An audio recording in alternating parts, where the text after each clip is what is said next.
अब देखते हैं उपासना के मंत्र। तो इन मंत्र में है क्या कहा गया है।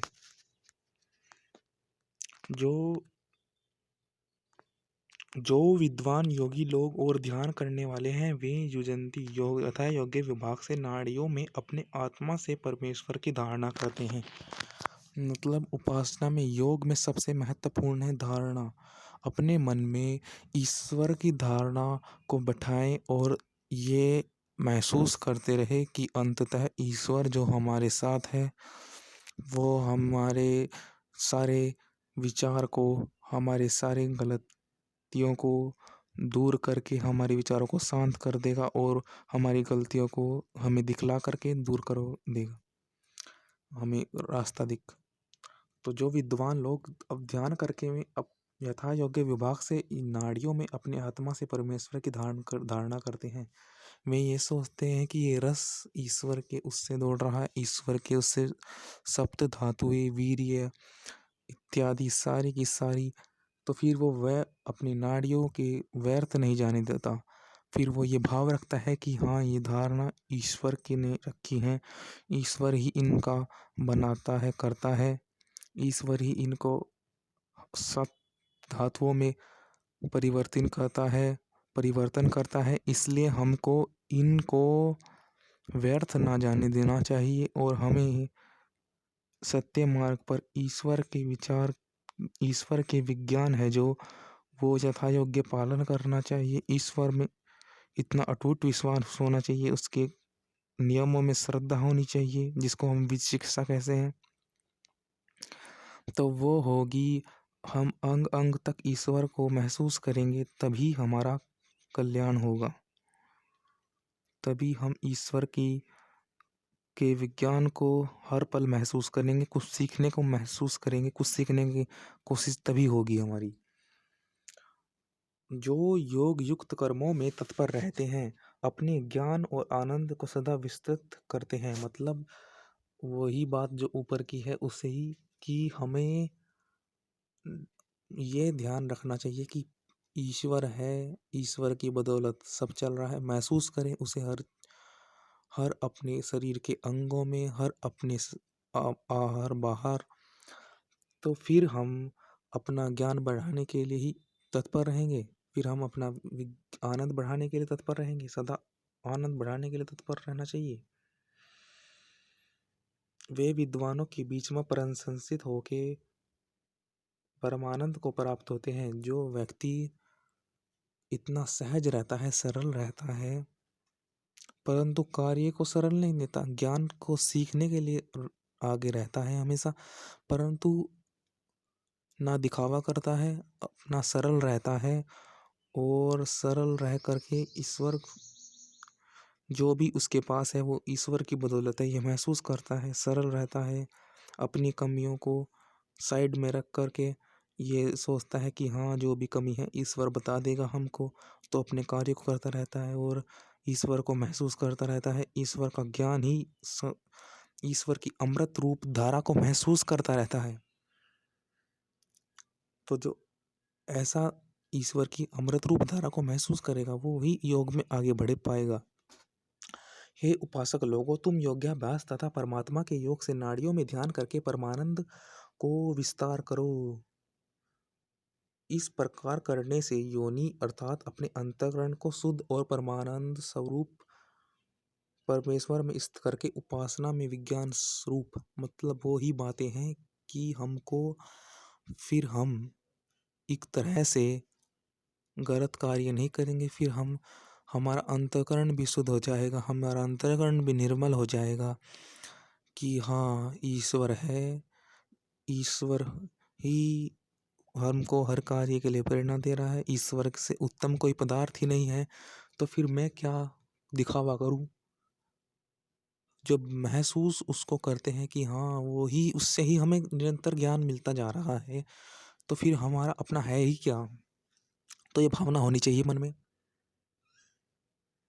अच्छी प्रकार से बोध तथा पूर्वोक्त प्रकार से वेदवाणी करके परमात्मा में युक्त होकर उसकी स्तुति प्रार्थना उपासना में प्रवृत्त करो।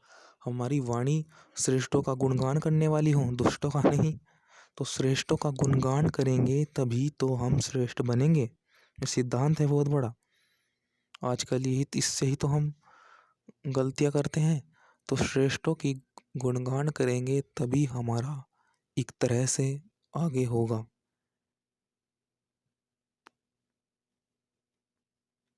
उसकी स्तुति प्रार्थना उपासना में पर्वत करो। जब हम वाणी अच्छी बोलेंगे और तो फिर हम अपने को ज़्यादा बड़ा नहीं महसूस करेंगे। फिर हम सोचेंगे हाँ हमें और अच्छे करने की ज़रूरत है, हमें और अच्छे करने की ज़रूरत है, नई नई योजना बनाने की ज़रूरत है, नए योजना में परिवर्तन, नई योजना पे जाने का समय है। फिर लालच का हमारे जीवन में महत्व कुछ नहीं रहता। फिर शुद्ध परमानंद से भरा हुआ और मोक्ष को प्राप्त करने वाला है। उपासना योग के फल को प्राप्त होना चाहिए। आपको भावनाएं अच्छी रखनी चाहिए जिससे आप आनंद और मोक्ष को प्राप्त हो, शांति आपको मिले। जब तक शांति नहीं मिलेगी तब तक योग नहीं मिलेगा, जब तक योग नहीं मिलेगा तब तक फिर शांति नहीं। पहले शांत हो फिर योग करो, योग से और शांति मिलेगी ईश्वर की बदौलत। योग से शांति, शांति से योग करते रहो। अब अथर्ववेद का मंत्र। हे परमेश्वर युक्त मंगलमय परमेश्वर, आप ही कृपा से मुझको उपासना योग प्राप्त हो तथा उससे मुझको भी मिले। इसी प्रकार आपकी कृपा से 10 इंद्रिया, 10 प्राण, मन, बुद्धि, चित्त, अहंकार, विद्या, स्वभाव, शरीर और बड़ी 28 सब कल्याणों में पर्वत हो।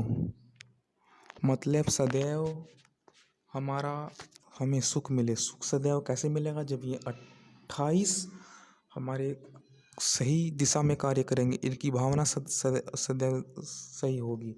प्राण, मन, बुद्धि, चित्त, अहंकार, विद्या, स्वभाव, सबका यही विचार रहेगा कि हाँ ईश्वर से ही तो हर समय मिल रहा है ज्ञान, ईश्वर से ही हमारी बुद्धि ने स्थिर है, ईश्वर के बदौलत ही से स्थिर है। कहीं ना कहीं जिसकी बुद्धि स्थिर है वो ईश्वर की बुद्धि है, क्योंकि हम निर्भय हैं। हमें पता है कि ईश्वर सब कार्य कर रहा है। हमें पता है कि हाँ हम पे गलती हो सकती है कभी भी, परंतु हम किसी विज्ञान के कारण, हम किसी सोच के कारण अभी भी हैं, वरना हम गलती हो जाएगी। ये भावना रखेगा जो कि हाँ कभी कभी भी कुछ ही हो सकता है, कभी भी कैसे ही विचार लोगों से मिलना पड़ सकता है, कैसी भी परिस्थिति आ सकती है। वो अपनी बुद्धि को सही रखेगा, वो निरंतर ईश्वर से विज्ञान पाने की कोशिश करेगा और निरंतर अपने मन को खदोलेगा। वो निरंतर एक भावना, वो निरंतर एक तरह से एक विज्ञान को खोजेगा, वो एक सोच को खोजेगा, एक अलौकिक शक्ति को खोजेगा जो उसे इन कठिनाइयों से पार ले जाए। तो ये के द्वारा रक्षा और रक्षा से योग को प्राप्त होकर चाहते हैं जो मतलब रक्षा करें, पहले उससे योग से रक्षा होगी। पहले अपनी रक्षा करो दुष्टों से, फिर योग करो, योग से फिर रक्षा होगी आपकी।